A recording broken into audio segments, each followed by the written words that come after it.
శ్రీ గురుభ్యో నమః. శ్రీ మహాగణాధిపతి నమః. ప్రేక్షక మహాశైలకు, శ్రోత మహాశైలకు శుభాభివందనలు. సింహరాశి వారికి ఈ నెలలో, మే నెలలో, వైశాఖ మాసంలో జరిగేటువంటి ఫలితాలు మనము తెలుసుకున్నాము. సింహరాశి వారికి మే నెల 14 వరకు గురువు 10వ ఇంట్లో ఉంటాడు. ఆ తరువాత 11వ ఇంట్లో మిథునంలోకి ప్రవేశిస్తాడు. అప్పటి నుండి వీళ్లకు, ఈ మిథున రాశి వాళ్లకు పనులన్నీ అనుకూలమవుతాయి. శుభ ఫలితాలు కూడా వీళ్లకు కలుగుతాయి. కానీ అష్టమంలో గ్రహాలు 4 గ్రహాలు ఉంటాయి 14వ తేదీ తర్వాత.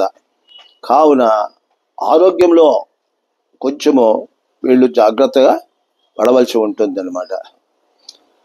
14వ తేదీ నుండి రవి బుధులు ఇద్దరు భాగ్యంలోకి ప్రవేశిస్తారు. అప్పుడు వీరికి పనులన్నీ కూడా సానుకూలంగా నెరవేరుతాయి. ఆర్థిక సమస్యలు తీరుతాయి. వీళ్ళు ఈ యొక్క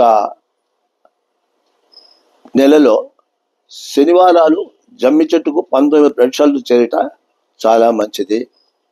తరువాత వీళ్ళు,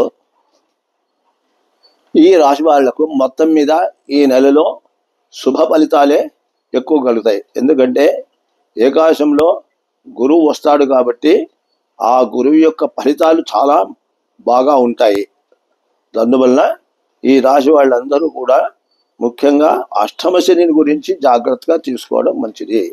అష్టమ శని చాలా కొంచెం ఇబ్బందులు చేస్తాడు.